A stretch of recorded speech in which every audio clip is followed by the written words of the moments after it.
Hi friends, అందరూ ఎలాగున్నారు? నేను మీ అనుపోల్, మీరు చూస్తున్నారు blessing online service YouTube channel. మనకైతే మాత్రం తెలంగాణలో ఆయుష్ కౌన్సిలింగ్ సంబంధించి ఏదైతే బైపీసీ వాళ్ళకి ఆయుష్ కౌన్సిలింగ్ సంబంధించి ఒక లేటెస్ట్ అప్డేట్ అయితే వస్తుంది. సో వాళ్ళకైతే కౌన్సిలింగ్ అయితే స్టార్ట్ అయితే అయిపోయింది. సో అది కూడా ఈ రోజు నుంచి స్టార్ట్ అయితే అయింది ఫ్రెండ్స్. సో ఎవరైతే మీరు తెలంగాణలో ఉండి నీట్ క్వాలిఫై అయిపోయి మీ బీఏఎంఎస్, బీహెచ్ఎంఎస్, బీఎన్వైఎస్ ఇంకా బీయూఎంఎస్ సంబంధించి కోర్సులు అయితే చేయాలనుకుంటున్నారో వాళ్ళందరికీ అయితే నిజంగా గుడ్ న్యూస్ అయితే వచ్చిందని చెప్పుకోవచ్చు. ఎందుకు అన్నట్లయితే వాళ్ళందరికీ కూడా అప్లికేషన్ అయితే స్టార్ట్ అయితే అయిపోయింది. సో మీరు దీనికి అప్లై చేసుకోవడానికి అయితే మనకి అఫీషియల్ డేట్స్, అఫీషియల్ లిస్ట్, ఇంకా అఫీషియల్ డాక్యుమెంట్స్‌కి సంబంధించి క్లియర్ పేపర్ నోట్ అదైతే మీకు వెబ్‌సైట్‌లో పీడీఎఫ్ అయితే పెట్టారు. సో దాన్ని మీకు చూపించబోతున్నాను. సో మీలో ఎవరైనా సరే కొత్తగా వచ్చినట్లయితే మన ఛానల్‌లోని ఏపీ ఇంకా తెలంగాణకు సంబంధించి బైపీసీ కౌన్సిలింగ్‌కి సంబంధించి ఎప్పటికప్పుడు లేటెస్ట్ అప్డేట్స్‌ని డిస్కస్ చేస్తాము. సో ఖచ్చితంగా సబ్స్క్రైబ్ చేసుకోండి. సబ్స్క్రైబ్ చేసుకొని మీరు గాని బైపీసీ వాళ్ళకి సబ్స్క్రైబ్ చేసుకొని బెల్ నోటిఫికేషన్ గాని ఆల్‌లో పెట్టుకున్నట్లయితే మీరు ఏపీ ఇంకా టీఎస్ సంబంధించి బైపీసీ కౌన్సిలింగ్‌లో ఎలాంటి చిన్న అప్డేట్ అయితే మిస్ అయితే అయిపోరు. ఇక మీరు గాని చూసుకున్నట్లయితే తెలంగాణకు సంబంధించి బీఏఎంఎస్, బీహెచ్ఎంఎస్ సంబంధించి కౌన్సిలింగ్ ఏదైతే ఉంటుందో ఈ 4 కోర్సులకు సంబంధించి కౌన్సిలింగ్ స్టార్ట్ అయితే అయిపోయింది ఫ్రెండ్స్. మీరు సింపుల్‌గా అఫీషియల్ వెబ్‌సైట్‌కి అయితే వెళ్ళొచ్చు. సో అఫీషియల్ వెబ్‌సైట్‌కి అయితే వెళ్లి మీరు ఏదైతే 6, 10 అంటే మీరు అక్టోబర్ 6 నుంచి 8 AM నుంచి కూడాను 13థ్, 6థ్ అంటే అక్టోబర్ 13థ్ వరకు కూడాను మీరు 6 PM వరకు కూడా మీరు అప్లై చేసుకోవచ్చు. మీకు అఫీషియల్ వెబ్‌సైట్ లింక్ కూడా పక్కన బ్లూ కలర్‌లో హైలైట్ అయింది కదా! హెచ్‌టిటిపిఎస్ టీఎస్‌బి హెచ్‌యుఎన్‌యు అని చెప్పేసి. సో ఈ వెబ్‌సైట్‌లో అయితే మీరు అప్లై చేసుకోవచ్చు ఫ్రెండ్స్. సో ఇక మీకు దీని అప్లికేషన్ ప్రాసెస్ ఎలా ఉంటుంది అనుకున్నట్లయితే మీరు ఎలిజిబుల్ అయినట్లయితే మీరు మీ యొక్క మీరు ఫస్ట్ నీట్‌లో క్వాలిఫై అయిపోయి ఉండుంటారు. మీరు ఇంటర్‌లో కూడాను అన్ని సబ్జెక్ట్స్ క్లియర్ అయితే అయిపోయి ఉండాలి. మీరు అన్ని సబ్జెక్ట్స్ క్లియర్ చేసి నీట్‌లో కూడా క్వాలిఫై అయిపోయినట్లయితే మీరు దీనికి ఆన్‌లైన్‌లో అప్లై చేసుకోవచ్చు. అప్లై చేసుకున్న వాళ్ళకి మీకు మెరిట్ లిస్ట్ రిలీజ్ చేస్తారు. మెరిట్ లిస్ట్ తీసుకున్న వాళ్ళకి వాళ్ళు వెబ్ ఆప్షన్స్ పెట్టుకుంటారు. వెబ్ ఆప్షన్స్ పెట్టుకుంటున్న వాళ్ళకి నచ్చిన ఈ 4 కోర్సులకు సంబంధించి అప్లై చేసుకోవచ్చు. లేకపోతే మీరు దీనికి సంబంధించి ఏదో ఒక కోర్స్‌కి సంబంధించి రకరకాల కాలేజెస్ అయితే పెట్టుకోవచ్చు. మీకు గాని మంచి మార్కులు గాని వచ్చినట్టయితే మీరు ఎలిజిబిలిటీ గాని ఉన్నట్లయితే మీకు ఒక మంచి గవర్నమెంట్ సీట్ అనేది ఈ 4 కోర్సులు చేయడానికి మీకు సీట్ అయితే వస్తుంది. ఇక ప్రైవేట్ వాళ్ళకి కూడా సెపరేట్ కౌన్సెలింగ్ ఉంటుంది. సెల్ఫ్ ఫైనాన్స్‌కి సంబంధించి. దానికి సంబంధించి కూడా వీడియో కూడా కావాలనుకున్నట్లయితే ఖచ్చితంగా కామెంట్ సెక్షన్‌లో అడగండి. నేను మీకు వీడియో చేసి పెడతాను. ఇక మనం గాని చూసుకున్నట్లయితే మీరు చూసారు కదా! ఇక్కడ డేట్స్ అనేవి. So, final merit list dates, web ఆప్షన్‌కి సంబంధించిన డేట్స్ అనేవి, ఇంకా కమెన్స్‌మెంట్ ఆఫ్ క్లాసెస్ సంబంధించి డేట్స్ అనేవి రిలీజ్ అయితే ఇంకా చేయలేదు. చేసిన వెంటనే కూడా నేను మీకు వీడియో చేసి పెడతాను. ఇక మీరు చూసారు కదా! రిజిస్ట్రేషన్ అనేది ఎలా చేసుకోవాలనేది మీకు చూపిస్తాను. సో, ఇలా ఒకవేళ మీకేమైనా డౌట్ గాని ఉన్నట్లయితే కిందనిచ్చిన జీమెయిల్ గానివ్వండి, లేకపోతే ఫోను నంబర్ గానివ్వండి, పేమెంట్ రిలేటెడ్ గానివ్వండి, వెబ్ ఆప్షన్స్ రిలేటెడ్ గానివ్వండి, లేకపోతే టెక్నికల్‌గా ఏమైనా ప్రాబ్లమ్స్ ఉన్నా సరే, మీరు ఈ నంబర్స్‌కి కాంటాక్ట్ అయితే అవ్వచ్చు. వాళ్ళు మీకు రిప్లై ఇచ్చి గైడెన్స్ అయితే చేస్తారు ఫ్రెండ్స్. సో, ఈ విధంగా అయితే మీరు చేసుకోవచ్చు. సో, దీని తర్వాత మీరిక్కడ చూస్తున్నారు కదా! ఈ కోర్స్‌కి సంబంధించి మీకు ఏజ్ వచ్చేసరికి మినిమమ్ 13 ఇయర్స్, 17 ఇయర్స్ కన్నా మీరు ఏజ్ అనేది ఎక్కువైతే ఉండాలి. సో, మీకు 31, 12కి అయితే లెక్కేస్తారు. సో, అంతకన్నా మీరు ఆ రోజుకి గాను 17 ఇయర్స్ అనేవి పూర్తి చేసుకొని ఉండాలి. లేకపోయినట్లయితే మీరు ఇనెలిజిబుల్ అయితే అయిపోతారు.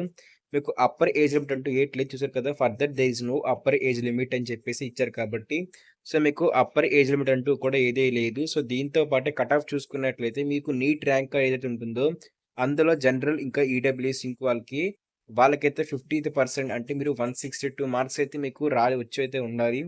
మార్క్స్ అంటున్నాను. సో, కట్ ఆఫ్ స్కోర్ అనేది. ఇక 40 పర్సెంటైల్ అని చెప్పైతే అంటున్నారు. సో, 127 మార్క్స్ అయితే ఎస్సీ, ఎస్టీ, బీసీ వాళ్ళకైతే రావాలి. ఇక పర్సన్ విత్ డిసేబిలిటీలో ఏదన్నా సరే. సో, ఇక్కడ ఓసీలో పర్సన్ విత్ డిసేబిలిటీ గాని ఉన్నట్లయితే మీకు 45% అయితే రావాలి. సో, 144 స్కోర్ అయితే మీరు నీట్‌లో అయితే గెయిన్ చేసి ఉండాలి ఫ్రెండ్స్.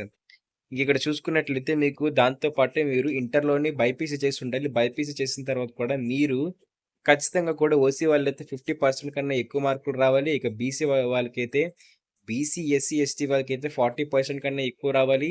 ఓసీలోనే పర్సన్ విత్ డిసేబిలిటీ ఉన్న వాళ్ళకైతే 45% కన్నా మీకు ఇంటర్ 2 ఇయర్స్ మార్క్స్ కలుపుకొని మీకొచ్చిన ఫైనల్ పర్సెంటేజ్ అనేది దీనికన్నా ఎక్కువైతే ఉండాలి. మీరు చూసారు కదా! నీట్ స్కోర్ ఇంకానా అవన్నీ కూడానా. సో, ఇక ఈ విధంగా అయితే మీకు అయితే ఉంటాయి. సో, దీనికి సంబంధించి డాక్యుమెంట్స్ ఏం కావాలని చెప్పి మనం చూసుకోబోతున్నాము.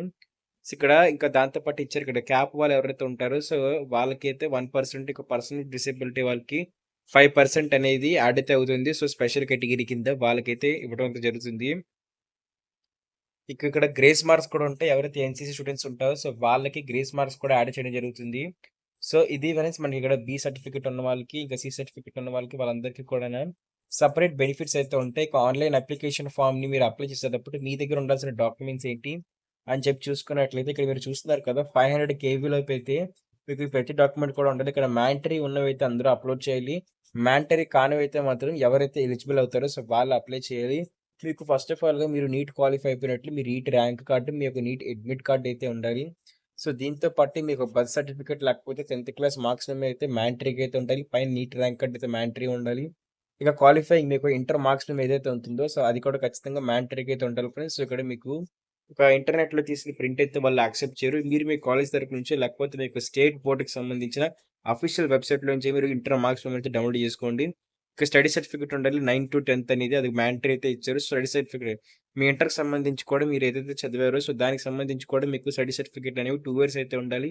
ఇక మీ టీసీ ఉండాలి. దాంతో పాటు మీ క్యాస్ట్ సర్టిఫికేట్ కూడా అయితే ఉండాలి.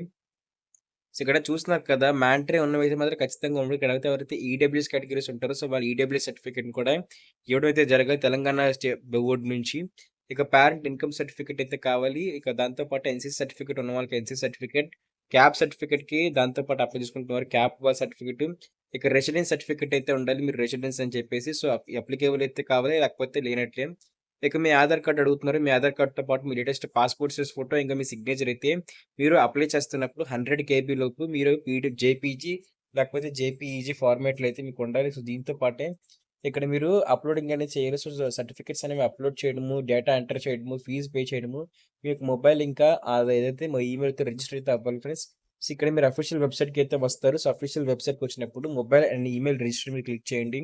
సో, క్లిక్ చేసిన తర్వాత మీకు ఈ విధంగా అయితే మీకు మీ డీటెయిల్స్ అడుగుతారు. సో, మీ డీటెయిల్స్ అడిగిన తర్వాత డీటెయిల్స్ ఇచ్చి మీ NEET rank, roll number, date of birth, mobile number OTP ఇచ్చి ఈమెయిల్ కన్ఫర్మ్ ఈమెయిల్, ఓటీపీ ఇచ్చి క్యాప్చా ఎంటర్ చేసేసి వాలిడ్ కొట్టిన వెంటనే మీరు వాలిడ్ అయిపోతది. సో, ఈ విధంగా మీరు ఆ తర్వాత మీకిక్కడ మళ్ళీ రిజిస్ట్రేషన్ అయితే అడుగుతుంది. సో, మళ్ళీ డీటెయిల్స్ అన్నీ ఇచ్చి మీరు వాలిడ్ క్లిక్ చేస్తారు. సో, ఇక్కడ మీకు అప్లికేషన్ ఫీజ్ చూపిస్తుంది. అప్లికేషన్ ఫీజ్ ఎంతైతే అంత అప్లికేషన్ ఫీజ్ పే చేసిన తర్వాత మీకు payment reference number, application number కూడా మీకు జనరేట్ అయితే అవుతుంది. సో, అలా జనరేట్ అయిపోయిన తర్వాత మీకైతే మాత్రం ఆ ఒక నంబర్‌తో పాటు మళ్ళీ మీరు లాగిన్ అయితే అవుతారు. మీ రిజిస్ట్రేషన్ నంబరు, మీ నీట్ యొక్క ఎగ్జామ్ యొక్క రోల్ నంబరు సో, అవన్నీ ఇచ్చిన తర్వాత మీరు రిజిస్టర్ అయితే అవుతారు ఫ్రెండ్స్. మీకు రిజిస్టర్ అయిన తర్వాత ఈ విధంగా ఓపెన్ అవుతుంది. మీ పర్సనల్ డీటెయిల్స్ ఇస్తారు. నేము, నీట్ ర్యాంకు, మొబైల్ నంబర్ అన్నీ ఇస్తారు. Date of birth, father name, caste, sub caste, me gender, local address, personal disability అన్నీ స్టేట్ అడ్రెస్ అంతా కూడా ఇస్తారు. మీ 10థ్ క్లాస్ మార్క్స్ అనేవి ఉన్నట్టు మీకు హాల్ టికెట్ నంబర్ అంతా కూడా మీరు డీటెయిల్స్ అన్నీ ఇచ్చి ఫిల్ చేసిన తర్వాత మీ యొక్క 9థ్ నుంచి ఇంటర్ సెకండ్ ఇయర్ చదువుకున్న ఏవైతే స్టడీ సర్టిఫికేట్ కానివ్వండి అన్నీ కూడా అప్లోడ్ చేసి మీరు ఈ విధంగా అయితే మీ డీటెయిల్స్ మొత్తం మాన్యువల్‌గా ఎంటర్ చేస్తారు ఫ్రెండ్స్. మీకు ఫోటో, సిగ్నేచర్ అనేది అప్లోడ్ చేస్తారు. 100 కేబీ కన్నా మీకు ముందు మాట్లాడుకుంటే తక్కువగా ఉండేది ఉండాలి. అప్లోడ్ చేసిన తర్వాత మీకు మళ్ళీ మొత్తం డీటెయిల్స్ అనేవి అప్లోడ్ చేయమంటారు. ఏ సర్టిఫికేట్‌లో అయితే మీకు స్టార్ అని చూపిస్తదో ఖచ్చితంగా మీరు అప్లోడ్ చేయాలి. లేదనుకున్నట్లయితే మీరు వదిలేయొచ్చు. ఖచ్చితంగా ఇప్పుడు అన్నీ అప్లోడ్ చేసిన తర్వాత మీకు ఈ విధంగా అయితే అప్లికేషన్ ఫార్మ్ అయితే ఉంటుంది. సో, ఈ అప్లికేషన్ ఫార్మ్‌ని మీరు ప్రింట్ తీసుకొని ఉంచినట్లయితే మీరు సింపుల్‌గా అప్లై చేసుకోవచ్చు. ఇక దీంతో పాటే మీరు చూస్తున్నారు కదా! ఇక్కడ మీకు క్యాస్ట్ సర్టిఫికేట్ ఫార్మాట్ చూపించారు. ఇక మీ యొక్క క్యాస్ట్ సర్టిఫికేట్ అనేది ఈ విధంగా అయితే ఉండాలి. సో, దీంతో పాటే మీ యొక్క ఇన్‌కమ్ సర్టిఫికేట్ ఫార్మాట్ కూడా చూపించడం అయితే జరిగింది. సో, ఇన్‌కమ్ సర్టిఫికేట్ అయితే ఈ విధంగా అయితే ఉండాలి. ఇక దీంతో పాటు ఈడబ్ల్యూ సర్టిఫికేట్ సంబంధించిన ఫార్మాట్, ఇక దీంతో పాటే కొన్ని ప్రొసీజర్ అప్లికేషన్స్‌కి సంబంధించిన ఏ అప్లికేషన్స్ ఫార్మ్స్ అనేవి కావాలి అని చెప్పేసి ఇక్కడ రిజిస్ట్రేషన్ ఫీజ్ కూడా అయితే ఇవ్వడం జరిగింది. ఓసీ వాళ్ళకి, బీసీ వాళ్ళకి ఇక ఎవరైతే రిజిస్ట్రేషన్ ఫీస్ ఫర్ ఓసీ ఇంకా బీసీ కేటగిరీ వాళ్ళకైతే రూ. 2,500 అయితే ఇవ్వడం జరిగింది. ఇక ఎస్సీ, ఎస్టీ వాళ్ళకైతే రూ. 2,000 అయితే మీరు డెబిట్ కార్డ్ ఇంకా ఆన్‌లైన్ మెథడ్స్‌లో అయితే పే అయితే చేసుకోవచ్చు ఫ్రెండ్స్. సో, ఇంకా అడ్మిషన్ రూల్స్ ఇవన్నీ కూడా మీకు ఇదే పీడిఎఫ్‌లో అయితే ఇవ్వడం జరుగుతుంది. సో, ఏ విధంగా మీకు సీట్స్ అనేవి అలాట్ చేస్తారో సో, ఇంకా కాలేజ్‌కి సంబంధించి కూడా మీకు సమ్ డేటా అయితే ఈ పీడిఎఫ్‌లో అయితే ఇవ్వడం అయితే జరిగింది ఫ్రెండ్స్.